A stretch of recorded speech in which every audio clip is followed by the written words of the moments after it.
हम बात कर रहे थे व्हाइट पेपर की। जब सिस्टम को रियलाइज हुआ कि अच्छे लोगों का समूह मेरे साथ जुड़ चुका है तो मुझे अपना रोड मैप सबके सामने रखना चाहिए। सिस्टम ने व्हाइट पेपर लॉन्च किया और उसके अंदर अपना फ्यूचर प्लान आपको बताया। प्रेम सर खुद और उनके इस चैनल पे बहुत बार बहुत सीनियर लीडर व्हाइट पेपर के बारे में चर्चा कर चुके हैं, फ्यूचर प्लान पे डिस्कशन कर चुके हैं, आप सबको बता चुके हैं।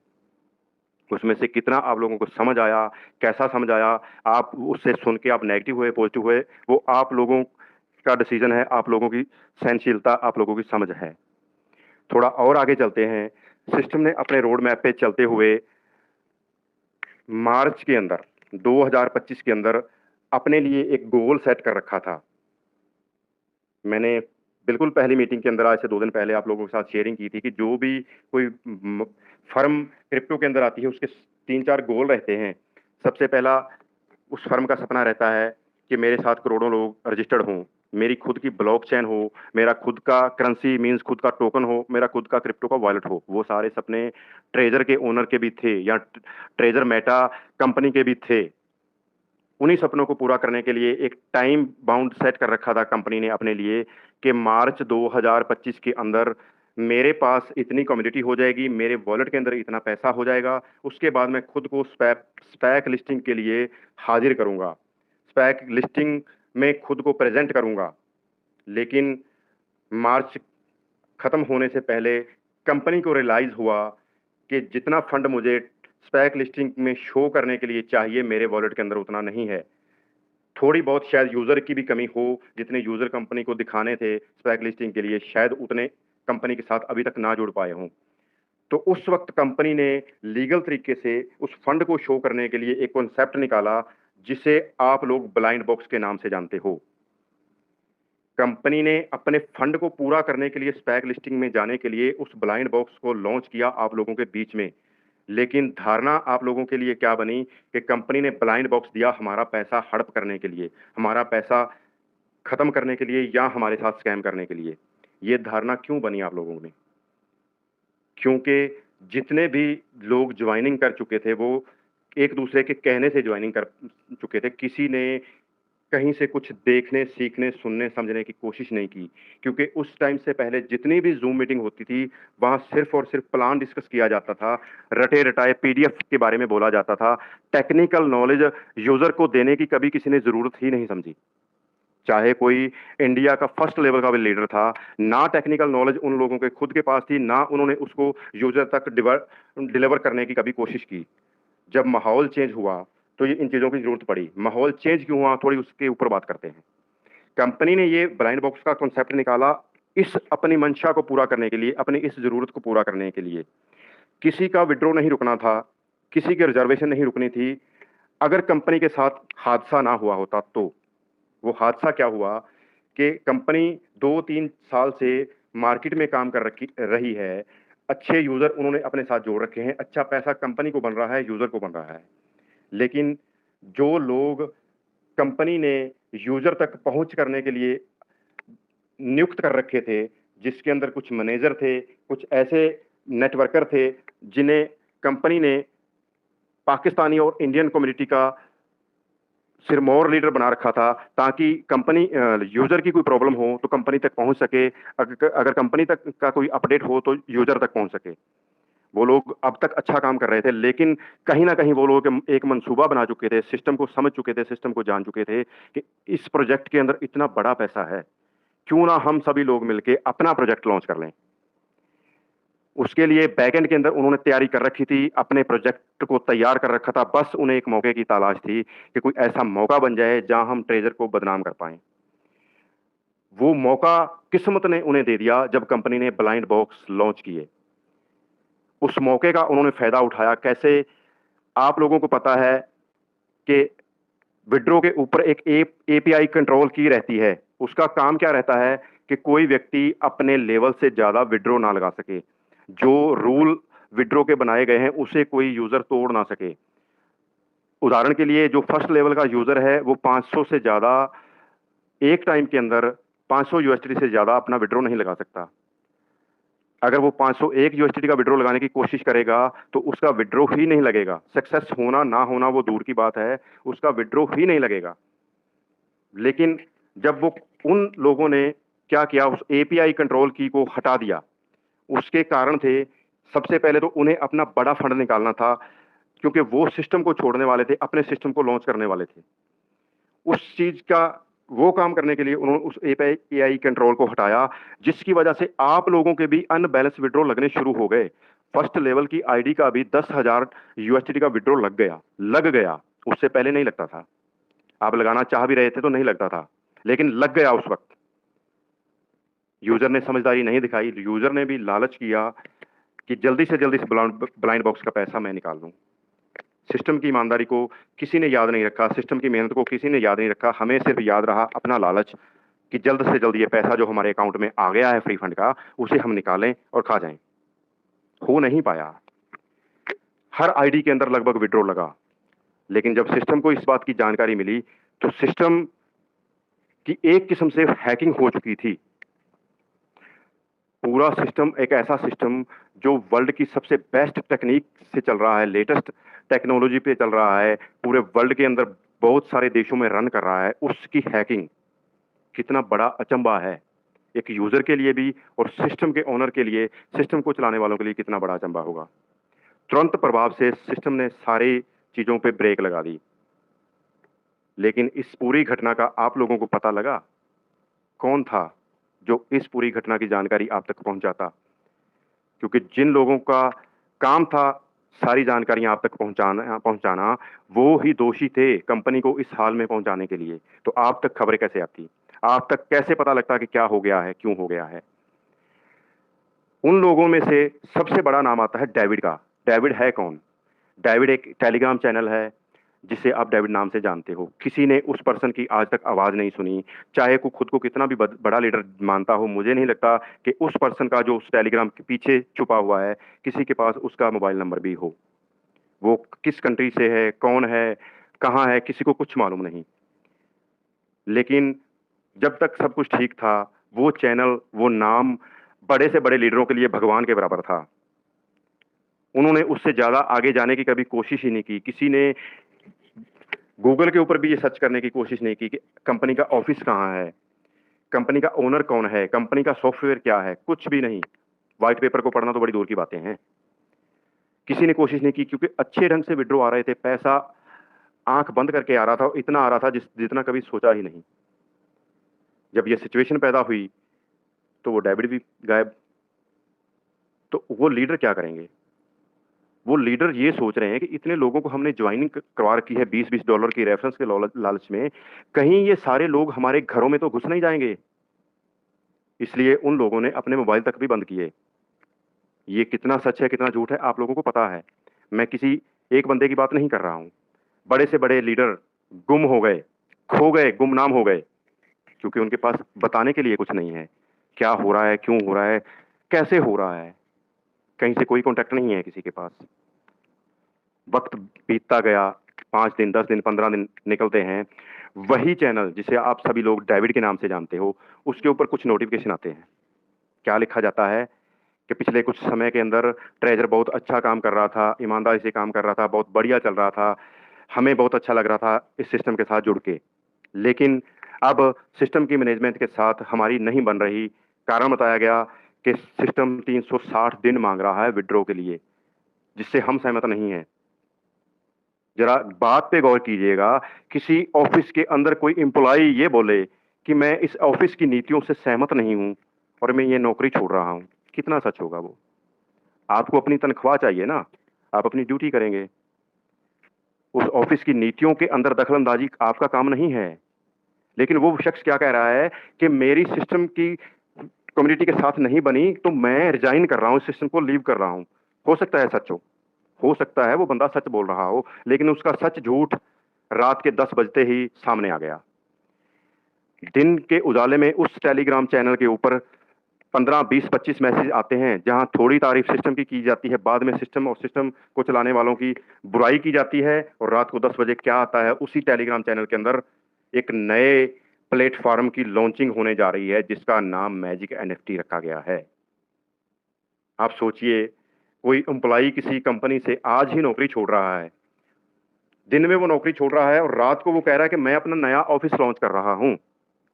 इसका मतलब क्या है कि उसने अपने उस ऑफिस की लॉन्चिंग की तैयारी महीनों पहले कर ली थी, प्लानिंग पहले कर रही थी कि मैं इस सिस्टम को छोड़ूंगा, छोड़ के अपना काम करूंगा। अचानक से ट्रेजर के बराबर का कुछ सॉफ्टवेयर क्रिएट करना, मार्केट में रन करना, बच्चों का खेल है क्या?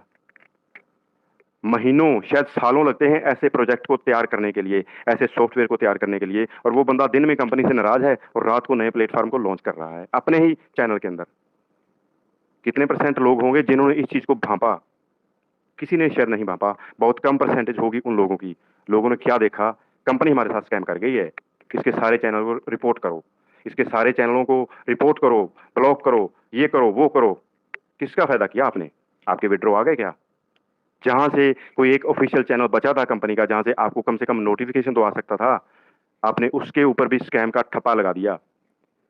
वहां से आपको नोटिफिकेशन मिलना भी बंद हो गया। और किस हालात में आपने कंपनी के साथ बदसलूकी की बगैर जानकारी के, जब कंपनी के साथ स्कैम हो चुका है, कंपनी के साथ सबसे विश्वास पात्र लोगों ने धोखा किया है, और दूसरी तरफ कंपनी स्पैक लिस्टिंग में कदम बढ़ा चुकी है, उसका ऑडिट स्टार्ट हो चुका है, और दूसरी तरफ स्कैम, तीसरी तरफ आप लोगों का बिहेवियर।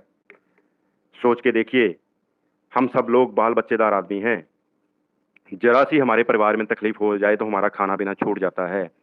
इतनी सारी घटनाएं एकदम से उस ओनर को झेलनी पड़ी, उस फर्म को झेलनी पड़ी, जिसने सालों साल गरीब से गरीब लोगों को इतना पैसा बांटा जितना उन्होंने सपने में नहीं सोचा होगा। एक छोटा सा एग्जांपल आपको कैलकुलेशन का देने वाला हूं। आप बात करते हैं ना स्कैम की, मान लीजिए यहां अभी 2600 2700 लोग बैठे हैं। मान लेते हैं कि सिर्फ 2 लीडर बैठे हैं यहाँ, जो 6 लेवल के हैं, और सिर्फ 1 महीने की बात करूंगा, ज्यादा बात नहीं करूंगा। 1 महीने के अंदर वो अपने 7 विड्रॉ लगाते हैं, 20-20 हजार डॉलर के, जो उन्हें अथॉरिटी थी सिस्टम के ठीक ठाक चलते हुए। हर 6 लेवल के लीडर को 7 विड्रॉ लगाने की अथॉरिटी थी, 20-20 हजार डॉलर का। उसकी कैलकुलेशन कीजिए कितना पैसा बनता है, और वो उस पैसे को डिस्ट्रीब्यूट कीजिए इन 2600 लोगों में। शायद हर यूजर को $50 से ज्यादा आएंगे, जो आप लोग यहां बैठे हो। सिर्फ 2 लोग इतना पैसा निकाल लेते थे सिस्टम से। क्या वो 2 लोग 1 महीने के अंदर 2700 ज्वाइनिंग नहीं देते थे सिस्टम को? शायद उसका 5% भी नहीं देते थे, लेकिन सिस्टम ने कभी उनको रोका? सिस्टम ने कभी उनके विड्रॉ रोके? नहीं रोके।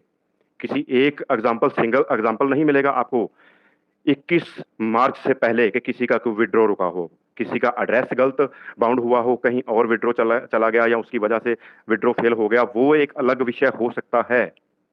लेकिन नॉर्मल सिचुएशन में क्या किसी का विड्रॉ रुका? नहीं रुका। ये सिस्टम की ईमानदारी थी, सिस्टम ने कभी नहीं देखा। एक एग्जांपल और देना चाहूंगा। एक फर्स्ट लेवल की आईडी है, सिंगल ज्वाइनिंग है सिर्फ $100 से। मेरे पास बहुत सारे स्क्रीनशॉट अब भी पड़े हुए हैं, अगर किसी को चाहिए होंगे तो मैं दे सकता हूं। उस शख्स ने कोई आगे टीम वर्क किया ही नहीं, 45 दिन के अंदर उसका पैसा डबल हो गया, उसने अपना भी निकाल लिया, लेकिन अभी भी $100 से ज्यादा उसके अमाउंट के अंदर पड़ा हुआ है। वो आगे भी रिजर्वेशन करता जा रहा है, टाइम टू टाइम विड्रॉ ले रहा है, 6 महीने तक, 1 साल तक। उसकी आईडी बंद नहीं हुई। उसने अपनी इन्वेस्टमेंट का 5 गुना 6 गुना भी निकाल लिया। एक एरर भी सिस्टम की तरफ से नहीं आया उसे कि आपको आगे विड्रॉ नहीं मिल सकता। क्यों नहीं आया? अगर सिर्फ काम करने वालों को ही सिस्टम ने कम पैसा देना था, क्या उस यूजर ने कंपनी के लिए कुछ काम किया? नहीं किया। उसके बाद भी उसने 6 गुना पैसा निकाला। सिस्टम ने उसे रोका? नहीं रोका। क्यों नहीं रोका? क्योंकि सिस्टम के पास एक प्रोडक्ट था, एक डिजिटल एसेट था, जहां से पैसा जनरेट हो रहा था, और सिस्टम को भी पैसा बन रहा था और उस यूजर को भी पैसा बन रहा था। उस प्रोडक्ट के सहारे उस यूजर ने बगैर कोई टीम वर्क किए अगर 5 गुना पैसा निकाला ना, तो ट्रेजर को भी उतना पैसा गया प्रॉफिट का उस यूजर से, इसीलिए उसने उस यूजर का विड्रॉ नहीं रोका। क्या आप लोगों ने कभी इन बातों को सोचने की, जानने की कोशिश की है? कितने परसेंट लोगों ने की है? मैंने की है, क्योंकि मैं इमोशनली टच हूं ट्रेजर के साथ। मुझे नहीं पता कि आने वाले टाइम में कल क्या होने वाला है। मुझे नहीं पता कि जो लोग यहाँ बैठे हैं, इनमें से हम कितने लोग सुबह उठ पाएंगे। ट्रेजर के बारे में बात करना, ट्रेजर आपको विड्रॉ देगा कि नहीं, वो तो फ्यूचर है। सुबह कितने लोग उठ पाएंगे वो भी किसी को नहीं पता। मैं उठ पाऊंगा, मुझे नहीं पता। लेकिन बात कर रहे हैं ईमानदारी की, बात कर रहे हैं रूल की, बात कर रहे हैं जो घट रहा है क्यों घटा, लेकिन आप तक नहीं पहुंचा। कसूर आपका भी नहीं है, आपका दोष नहीं है, क्योंकि आप लोग जिन लोगों के साथ जुड़े हुए थे उन लोगों ने ईमानदारी नहीं दिखाई, उन लोगों ने मेहनत नहीं की। ज्यादा नहीं बोलूंगा, ये मेरा टॉपिक नहीं है, ट्रेजर पे ही रहूंगा। ये सब कुछ सिस्टम के साथ घटा, तो सिस्टम को ऐसी चीजें सोचनी पड़ी जो सिस्टम के रोड मैप का हिस्सा नहीं थी। आप आज भी व्हाइट पेपर पढ़ेंगे तो ट्रेजर फंड का उसमें कहीं जिक्र नहीं है। और एक चीज और आपको बताता चलूं, जब ट्रेजर एनएफटी चल रहा था उस वक्त भी आपको एक नई ऑप्शन दिखाई दी थी कलेक्शन के अंदर। जब आप रिजर्वेशन करते थे उसके बाद आपकी एनएफटी कलेक्शन के अंदर पड़ी रहती थी ट्रांसफर की। मतलब कि सिस्टम एनएफटी, ट्रेजर एनएफटी के ऊपर ही काम कर रहा था और सारी डेवलपमेंट वही करना चाहता था उसी सॉफ्टवेयर के अंदर, उसी वेबसाइट के ऊपर। आपको ऑक्शन भी वहां मिलने वाली थी, आपको टोकन भी वहां मिलने वाला था, आपको ट्रांसफर का ऑप्शन भी वहां मिलने वाला था, आपको बिडिंग भी वहां मिलने वाली थी, आपको स्वैपिंग भी वहीं मिलने वाली थी। लेकिन ट्रेजर फंड क्यों लॉन्च करना पड़ा?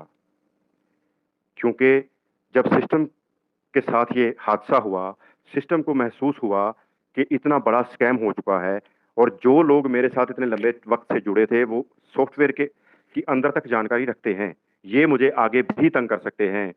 इसलिए सिस्टम ने एक नए सॉफ्टवेयर को जन्म दिया, एक नई वेबसाइट को जन्म दिया, और पूरी ईमानदारी के साथ आपका पूरा वॉलेट, आपकी पूरी टीम, आपकी पूरी रैंकिंग, मेहनत करके, खर्चा करके, जो उसके प्रोजेक्ट का हिस्सा नहीं था, उसमें एक नई इन्वेस्टमेंट करके आप लोगों के सामने रखा। उसके साथ सिस्टम के एक और गोल को पूरा करने का वक्त आ चुका था, टीएफटी टोकन। सिस्टम ने वक्त पर टीएफटी टोकन को लॉन्च किया। कहां लॉन्च किया? सबसे पहले अपने परिवार के बीच में। अपना परिवार मतलब आप लोग, जितने लोग रजिस्टर्ड थे ट्रेजर के साथ, सबसे पहले टोकन की मुंह दिखाई उन लोगों के सामने की गई, और बगैर इन्वेस्टमेंट के। आप लोगों की इन्वेस्टमेंट नहीं मांगी सिस्टम ने।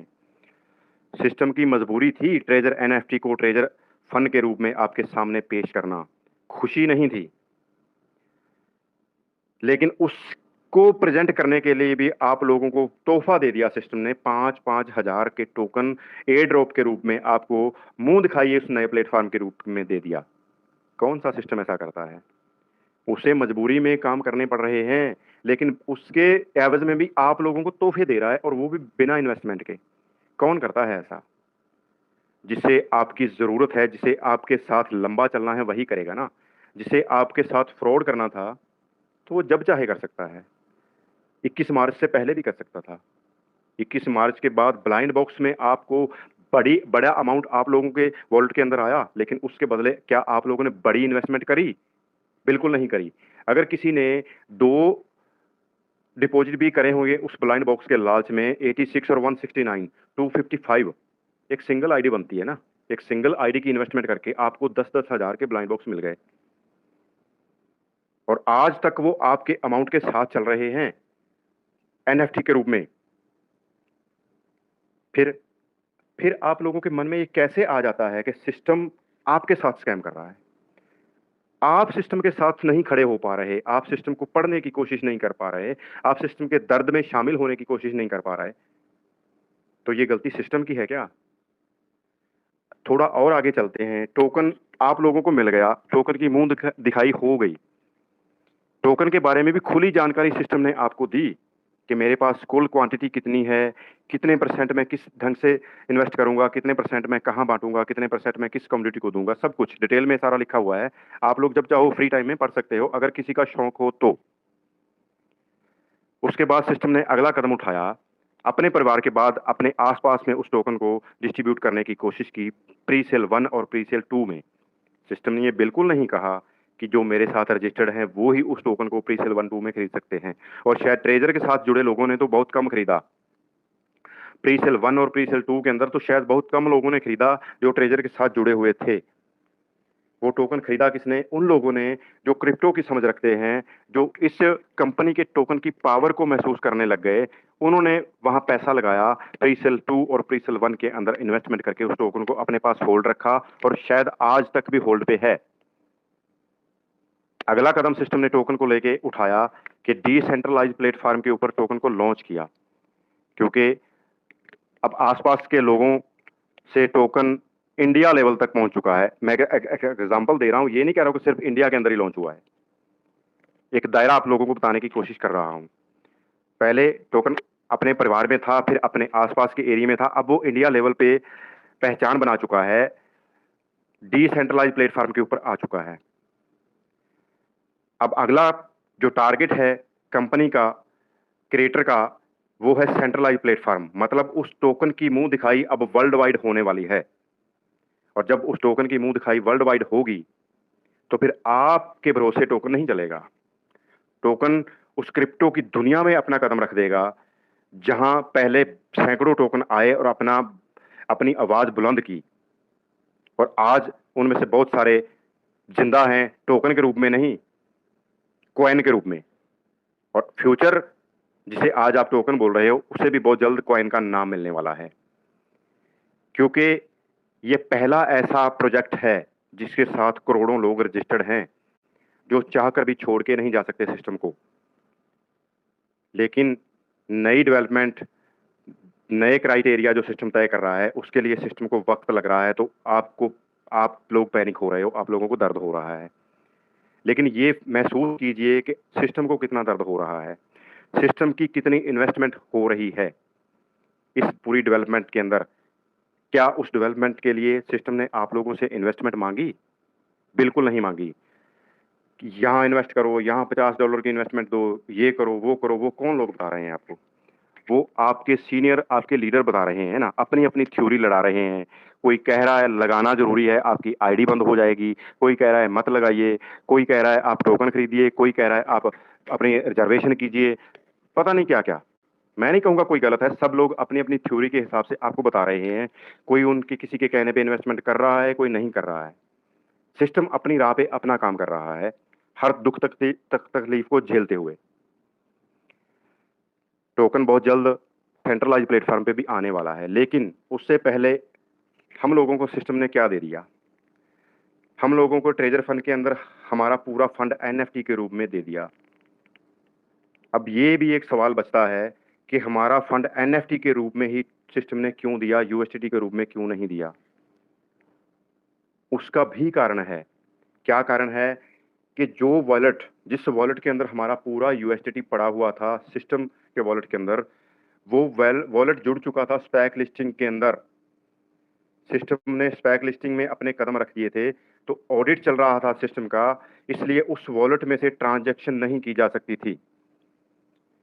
लेकिन आप लोगों को अपने साथ रखना था ईमानदारी के साथ, तो सिस्टम ने ये कॉन्सेप्ट निकाला कि मैं जो एनएफटी मेरा प्रोडक्ट है, उस प्रोडक्ट के रूप में मैं अपने यूजर को वो सारा फंड नए प्लेटफॉर्म के अंदर शिफ्ट कर दूं। अगर कंपनी के साथ ये इतना बड़ा स्कैम नहीं हुआ होता, तो कंपनी को ये झमेला नहीं करना पड़ता, बिल्कुल भी नहीं करना पड़ता, क्योंकि कंपनी वक्त से पहले अपना फंड अलग से रखती, जो जिसमें आपको रिजर्वेशन आपकी चलती रहती और आपके विड्रॉ नॉर्मल चलते रहते। पॉसिबल है, शायद पॉसिबल होता कि आपके विड्रॉ की जो लिमिट थी वो कम कर दी जाती, लेकिन आपके विड्रॉ नहीं रुकते अगर कंपनी के साथ स्कैम ना हुआ होता तो। अब कंपनी ने एनएफटी के रूप में आप लोगों को फंड तो दे दिया, लेकिन वो भी कंपनी के लिए सिरदर्द बना। कैसे बना? क्योंकि इतनी सारी वो एनएफटी एकदम से सारी होल्डिंग पे चली गई। अब जितनी एनएफटी मेरे अकाउंट के अंदर पड़ी हुई हैं, क्या कोई दूसरा एल्गोरिदम उन्हें उठा सकता है? जब किसी दूसरे एल्गोरिदम की रिजर्वेशन के लिए कोई यूजर क्लिक करेगा, तो जो एनएफटी मेरे स्टेक के अंदर होल्ड पे चली गई हैं, क्या उसे वो एल्गोरिदम उठा पाएगा? नहीं उठा पाएगा। उसके लिए सिस्टम को और इन्वेस्टमेंट करनी पड़ेगी रिजर्वेशन के लिए, आपको एनएफटी देने के लिए। दूसरी, वो एनएफटी पहले आम यूजर क्या कर रहे थे, एक एनएफटी की स्टेक ले रहे थे, 2 एनएफटी की स्टेक ले रहे थे, अपने यूएसडीटी को यूज करके उसके ऊपर अर्निंग ले रहे थे, जिन लोगों को स्टेकिंग की नॉलेज थी। लेकिन अब क्या हो रहा है, सबके अकाउंट के अंदर एनएफटी पड़ी है, तो हर एक अकाउंट के अंदर स्टेकिंग लगी हुई है। स्टेकिंग लगी हुई है और एक एक महीने की लगी हुई है। रिजर्वेशन के अंदर क्या हो रहा था, डेली वो एनएफटी बाई सेल हो रही थी, डेली सिस्टम को भी अर्निंग हो रही थी। लेकिन अब वो सारी की सारी एनएफटी होल्ड पे चली गई। अगर एक महीने के स्टे के ऊपर वो एनएफटी लगती है, तो सिस्टम को तो एक दिन ही की अर्निंग जाएगी ना उससे। बाकी अर्निंग तो सिस्टम आपको दे रहा है ना, वो ब्लॉकचेन से आपको एनएफटी अर्निंग नहीं दे रही है जो स्टेक के अंदर दे रही है, वो सिस्टम अपनी तरफ से दे रहा है, क्योंकि सिस्टम को आप लोगों को अपने साथ रखना है। तो जहां सिस्टम को सिर्फ एक एनएफटी के ऊपर आपको अर्निंग देनी थी, अब सिस्टम को 6-6 एनएफटी के ऊपर आपको अर्निंग देनी पड़ रही है। तो सिस्टम के ऊपर कितना ज्यादा बोझ पड़ गया है उस चीज का। तो इसलिए उस एनएफटी से भी जल्द से जल्द सिस्टम पीछा छुड़ाने की कोशिश कर रहा है, जल्द से जल्द आप लोगों के बीच में ऑक्शन को लॉन्च करने की कोशिश कर रहा है। लेकिन ऑक्शन लॉन्च क्यों नहीं हो रही, ये तो हम बात कर सकते हैं। लेकिन उस ऑक्शन को लॉन्च करने के लिए सॉफ्टवेयर के अंदर क्या-क्या चेंजिंग करने हैं, किस प्रकार का रोड मैप तैयार करना है, किस प्रकार की डेवलपमेंट की ज़रूरत है, उसका हम लोगों को कोई अंदाज़ा नहीं है। और उसके ऊपर कितनी इन्वेस्टमेंट होने वाली है, उसका भी हम लोगों को कोई अंदाज़ा नहीं है।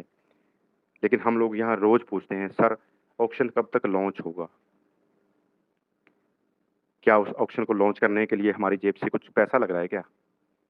हमें तो सिस्टम ने हाथ जोड़ के यही बोला है ना कि प्लीज़ मैं आप लोगों के साथ हूँ, बस इंतज़ार कीजिए, सब कुछ ठीक करने का मुझे वक़्त दीजिए। हम इतने अच्छे इंसान हैं, हमारे पास सिस्टम को वो वक़्त देने का भी वक़्त नहीं है। हम इतने अच्छे इंसान हैं। जिस सिस्टम ने किसी रेहड़ी वाले को, किसी साइकिल वाले को, किसी भी छोटे से छोटे इंसान को शायद करोड़ों रुपया भी दे दिया होगा। बहुत सारे लोगों की पहचान गुमनाम है।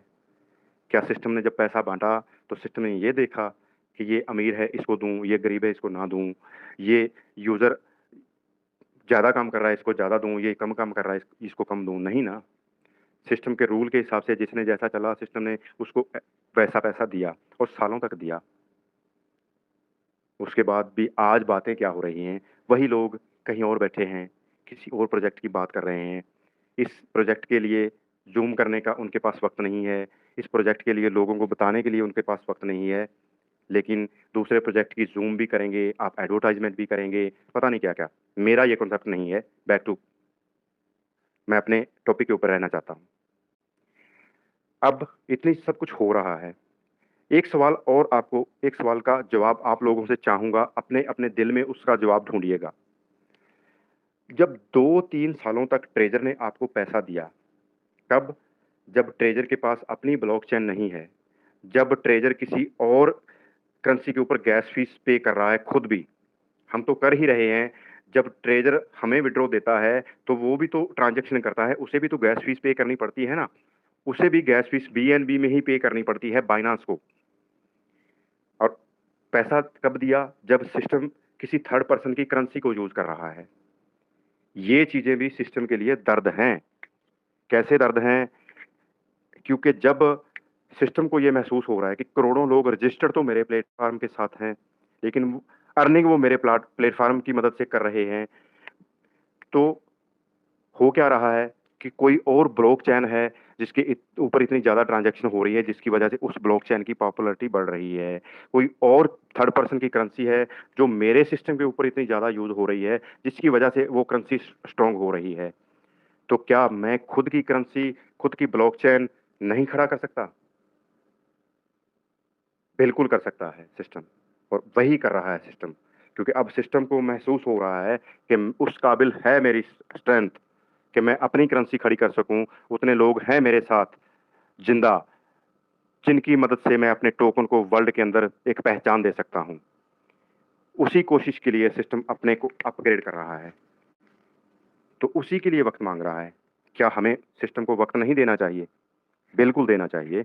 अगर हम सच्चे दिल से सिस्टम के साथ, ईमानदारी के साथ हैं। और आज मैं दिल खोल के आप लोगों से कहना चाहता हूँ, जिन लोगों ने ईमानदारी के साथ के साथ खड़े रह के सिस्टम को वक़्त दिया, वो आपके इस वक़्त की भी कीमत कई गुना आपको देगा। कैसे? क्योंकि सिस्टम ने जो सपना संजोया है अपनी ब्लॉकचेन लेके आने का, और उसके बाद टीएफटी टोकन को गैस फ़ीस के रूप में उस ब्लॉकचेन के ऊपर यूज़ करने का। आज से शायद 1 डेढ़ महीना पहले सिस्टम ने एक नोटिफ़िकेशन, एक पोस्टर जारी किया था जिसके अंदर ब्लॉकचेन की कंपैरिज़न थी। और उस कंपैरिज़न के अंदर सिस्टम ने ये बताया था कि जितनी ब्लॉकचेन बाकी हैं, उन सबसे ज़्यादा फ़ास्ट स्पीड, ट्रांज़ैक्शन स्पीड मेरी होने वाली है, उन सबसे कम गैस फ़ीस मेरी होने वाली है। जिस दिन ये सपना सच होगा तो आपके इस TFT टोकन को कॉइन बनते और USD से आगे निकलते वक्त नहीं लगेगा। एक एग्जांपल आपको और देना चाहूंगा इसके बारे में भी। 2018 के अंदर बाइनेंस ने अपनी ब्लॉकचेन के ऊपर BNB की गैस फीस को लागू किया। उस वक्त BNB की जो वैल्यू थी वो थी $18, 18 से $20। लेकिन आज उसी BNB की कितनी वैल्यू है? $600 को भी पार कर चुका है एक दो बार। पिछले 5, 6, 7 सालों के अंदर वही BNB $18-20 से $600 को पार कर चुका है। इतने गुना डेवलपमेंट उस के अंदर आ चुकी है। क्यों? क्योंकि वो ब्लॉकचेन के ऊपर गैस फीस में यूज हो रहा है। जब आपका टोकन आपकी ब्लॉकचेन के अंदर गैस फीस के ऊपर यूज होना शुरू होगा तो आप सोचिए, जब बाइनेंस ने अपनी ब्लॉकचेन लॉन्च की तो क्या उसके पास इतने यूजर थे? बिल्कुल नहीं थे। ट्रेजर की ब्लॉकचेन को तो 4 चांद आप लोग ही लगा दोगे, क्योंकि जितनी ट्रांजैक्शन आप लोग करते हो, ट्रेजर की ब्लॉकचेन तो वर्ल्ड के अंदर उसी से पहचान बना जाएगी। और जब बाकी दुनिया जो क्रिप्टो में काम करती है, जब उसके सामने ये ब्लॉकचेन जाएगी, उसे पता लगेगा इसकी ट्रांजैक्शन स्पीड इतनी फास्ट है, इसकी गैस फीस इतनी कम है, तो क्या वो लोग अपनी ट्रांजैक्शन इस ब्लॉकचेन के ऊपर नहीं करेंगे? बिल्कुल करेंगे, 101% करेंगे। और जब वो ट्रांजैक्शन करेंगे तो TFT को भी तो यूज करेंगे ना गैस फीस के अंदर, तो क्या उस TFT की वैल्यू नहीं बढ़ेगी? ये वो सपने हैं जो आने वाले वक्त में हकीकत में बदलने वाले हैं। लेकिन इन सपनों के बारे में बात कितनी होती है, इन सपनों के बारे में आप लोग सोचते कितना हो? क्योंकि आपको तो सोते हुए भी सिर्फ यही दिखता है कि विड्रॉ कब चालू होगा। और आपके विड्रॉ का दर्द सिर्फ उसी बात से खत्म हो जाना चाहिए था जिस दिन सिस्टम ने आपको 3000 TFT टोकन आपके सीधे क्रिप्टो वॉलेट में देना शुरू कर दिया। उसके बाद आपकी आईडी भी बंद हो जाती ना, तो कोई भी यूजर घाटे में नहीं रहता। क्यों नहीं रहता? सिर्फ उसे उस 3000 को अपने टोकन में रख के कुछ महीने इंतजार करना है, उस टोकन को अपने रंग दिखाने का। जिस दिन वो टोकन USDT के बराबर आना तो दूर की बात है, 25 सेंट का भी हो गया ना, तो सोच के देखिए वो आपका 3000 टोकन कितने पैसे का है, और किस यूजर का उस 3000 टोकन को बेच के अपना घाटा पूरा नहीं हो सकता। लेकिन आप लोगों ने इतनी हिम्मत नहीं दिखाई कि जो फ्री में आपके वॉलेट के अंदर वो 3000 टोकन आ गया, उसको तो संभाल के रख लें। उसे भी सुबह से शाम होते ज्यादातर लोगों ने स्वैप कर लिया जैसे ही उनके वो वॉलेट के अंदर आया, और कमाया क्या? 1, 1.5, 2, $3 जस्ट। क्या हो जाएगा उससे? ऑक्शन के लॉन्चिंग की बात कर रहे हैं हम लोग। अगर मान लीजिए सिस्टम अगले कुछ टाइम के अंदर, कुछ दिनों के अंदर ऑक्शन लॉन्च कर देता है, लेकिन कंडीशन लगा देता है। क्या कंडीशन लगा देता है? कि आप ऑक्शन की मदद से अपनी NFT को रिलीज कर सकते हो, मेरे प्लेटफॉर्म से रिलीज कर सकते हो, अपने क्रिप्टो वॉलेट के अंदर रिलीज कर सकते हो, आप किसी भी दूसरी ऐसी एक्सचेंज के अंदर जहां आपकी ये NFT बिक जाएगी और आपका USDT आपके क्रिप्टो वॉलेट में चला जाएगा। सिस्टम आपको इसकी अथॉरिटी दे देता है, लेकिन उसके साथ कुछ रूल लगा देता है। कि पहला रूल ये है कि आपको 1 लाख या 2 लाख टोकन मेरे इस प्लेटफॉर्म के अंदर अर्न के अंदर 1 साल के अंदर 1 साल तक के लिए होल्ड पे रखना पड़ेगा। साथ में आपको गैस फीस पे करना पड़ेगी 4%, 5%, में भी कितनी होगी वो मैं एग्जैक्ट नहीं बोल सकता। ऐसा कोई कंसेप्ट अगर सिस्टम आप लोगों के लिए लेके आ गया तो हर आईडी के अंदर 1-1 लाख टोकन आप रिजर्व पे रखने के लिए कहां से लाओगे? कहां से लाओगे? जिन लोगों ने प्रीसेल 2 और प्रीसेल 1 में खरीदा है वो इतनी जल्दी रिलीज नहीं करेंगे टोकन को। सेंट्रलाइज प्लेटफॉर्म के ऊपर टोकन जाए या ना जाए या कब जाए, वो सारी बातों को हम दरकिनार करते हैं। सिर्फ सिस्टम ये रूल लगा दे आप लोगों को कि अगर आपको अपनी NFT को रिलीज करना है अपने क्रिप्टो वॉलेट के अंदर या किसी दूसरी एक्सचेंज के ऊपर लेके जाना है जो आपकी ऑप्शन के अंदर पड़ी हुई है, ऑप्शन के अंदर पड़ी हुई है स्टेक के अंदर, लेकिन उसके लिए कंडीशन है कि आपको 1 लाख या 2 लाख टोकन अर्न के अंदर आपको 1 साल के लिए होल्ड पे लगाना होगा। तो कहां से आएगा टोकन और क्या रेट होगा टोकन का? आप लोग ढूंढते फिरोगे उस टोकन को कि कहीं से मुझे मिल जाए और मेरी वो 2000 की NFT रिलीज हो जाए। और जैसे ही वो एनएफटी रिलीज होगी सीधा वो यूएसडीटी आपके क्रिप्टो वॉलेट में आएगा, वो आपका विड्रॉ होगा। क्या सारे यूजर वो 1-1 लाख टोकन अरेंज कर पाएंगे? आधे भी नहीं कर पाएंगे। जिन लोगों ने मिट्टी के भाव उस 3000 टोकन को बेच दिया, उनमें से आधे यूजर भी वो टोकन ही अरेंज नहीं कर पाएंगे अपनी एनएफटी को रिलीज करने के लिए। तो सोचिए दिनों के अंदर उस टोकन की वैल्यू कहां चली जाएगी। ये बात मैं अक्सर बोलता हूं कि टोकन का रेट इंक्रीज करना हमारे हाथ में बिल्कुल नहीं है। कंपनी रातों रात चाहे तो कर सकती है और करेगी। करेगी क्यों बोल रहा हूं, इसका भी कारण है। टीएफटी टोकन का जो कॉन्ट्रैक्ट का सिक्योरिटी, जो कॉन्ट्रैक्ट सिक्योरिटी है, आप लोग उसे पढ़ के देखिएगा और उसकी कंपैरिजन कीजिएगा यूएसडीटी के कॉन्ट्रैक्ट सिक्योरिटी के साथ। एक भी अक्षर का आपको फर्क नहीं मिलेगा। उस लेवल की इस टोकन की कॉन्ट्रैक्ट सिक्योरिटी बनाई गई है। सिस्टम पहले ही सोच के बैठा है कि मुझे टक्कर देनी है बाइनांस जैसी बड़ी एक्सचेंज को, ओकेएक्स जैसी बड़ी एक्सचेंज को, मुझे टक्कर देनी है अपने इस टोकन की मदद से यूएसडीटी को। सिस्टम उस बात की तैयारी कर चुका है, लेकिन क्या आप तैयार हैं उस सपने को सच होता देखने के लिए? और जरा ये सोचिए, जिस दिन ये सपने सच होंगे तो जो लीडर झोला टांगे घूम रहे हैं और प्रोजेक्ट के, उनका क्या होगा? नंगे पांव आएंगे, सर झुका के ट्रेजर की आईडी को ओपन करेंगे। दूसरा, कोई भी ऐसा प्रोजेक्ट मार्केट में बचेगा ही नहीं। आप सब जानते हो जब ट्रेजर एनएफटी पूरे शबाब पे था तो बड़े बड़े फ्रॉड प्रोजेक्ट के ऊपर ताले लगा दिए सिस्टम की पावर ने। क्या सिस्टम दोबारा नहीं कर सकता? उससे भी दुगनी पावर के साथ कर सकता है। ये चीजें महसूस की जा सकती हैं, ये चीजें समझी जा सकती हैं, लेकिन उसके लिए होना क्या चाहिए? दृढ़ संकल्प होना चाहिए कि मैं जो कर रहा हूं वो ठीक है। पिछले 1 से 1.5 घंटे से मैं आपके सामने बोल रहा हूं। शायद आगे भी मुझे यहां बोलने का मौका मिले। अगर मेरी कही हुई बातें आप लोगों को अच्छी लगें तो। लेकिन उसके साथ साथ जो बातें मैंने आज यहां आप लोगों के सामने बोली हैं, उनका झूठ सच भी आप लोग चाहें तो रख सकते हैं पूरी कम्युनिटी के सामने। हो सकता है मुझसे गलतियां रही हों। मैं नहीं कहूंगा कि जो मैं बोल रहा हूं हूबहू वैसा हो रहा था या हो रहा है या होगा ही।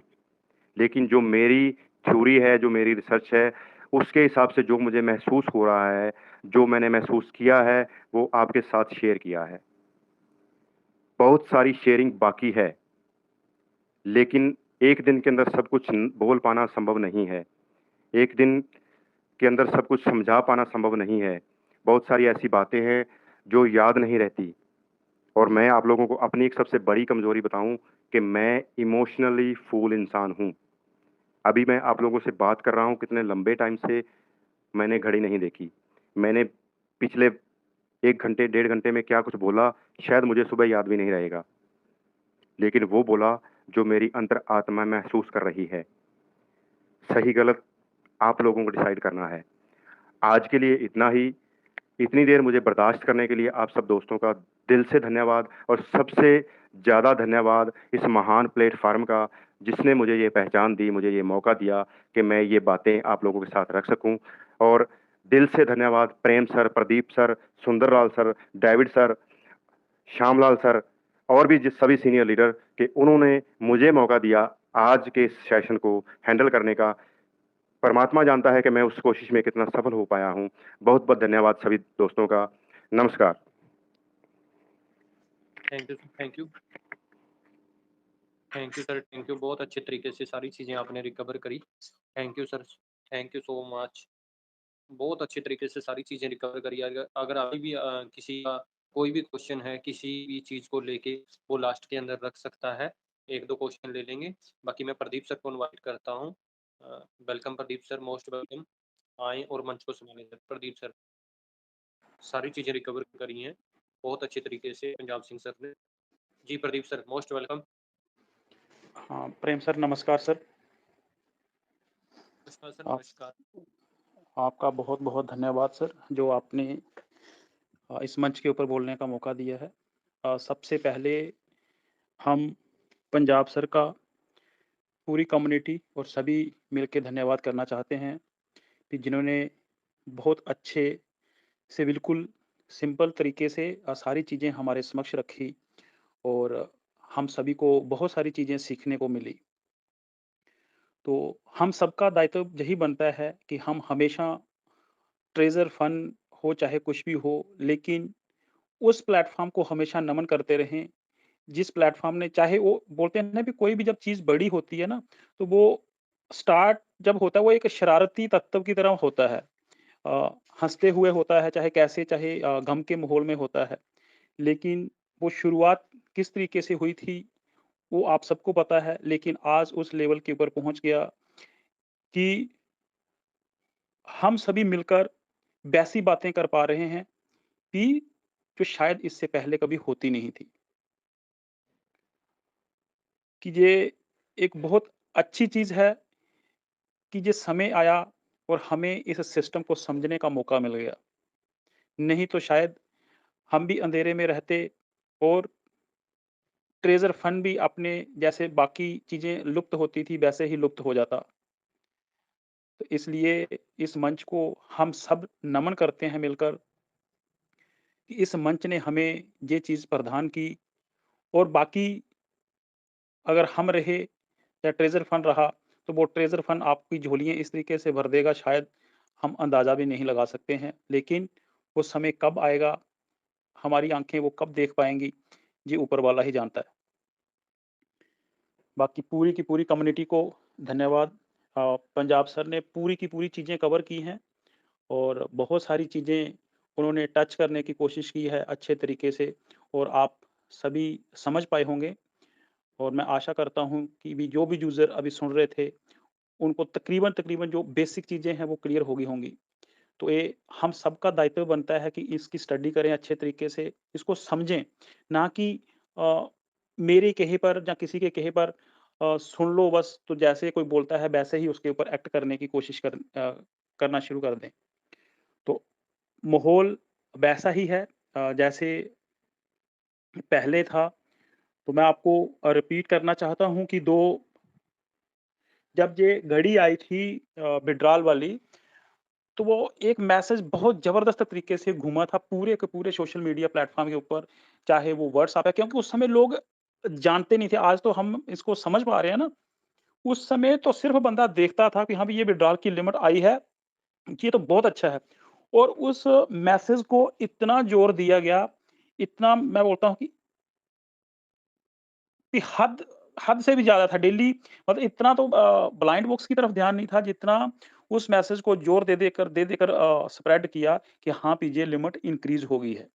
इन अगर मैं उन शब्दों को ऐसे बोलूँ कि लोगों ने कन्फर्म भी किया, किसी से पूछा भी तब भी उन्होंने आगे बताया कि हाँ, ये कंपनी ने अपनी तरफ से सेट किया था क्योंकि उस समय किसी को पता ही नहीं था कि कंपनी कहाँ पे है। तो मैंने उस समय का और जो कंपनी ने फिक्स किया हुआ है विथड्रॉल का लिमिट जो आज भी आपको इस सिस्टम के अंदर देखने को मिल सकता है और जो उस समय वायरल हुआ था मैसेज, जो मेरी ट्रेज़र एनएफटी वाली डायरी है, वो दोनों विथड्रॉल वाले सिस्टम मैंने अपनी डायरी के अंदर आज भी नोट करके रखे हुए हैं, कि एक सिंगल मैसेज था जो विथड्रॉल वाला जिसने पूरे का पूरा सिस्टम हिला दिया था उस समय। वो कहाँ से आया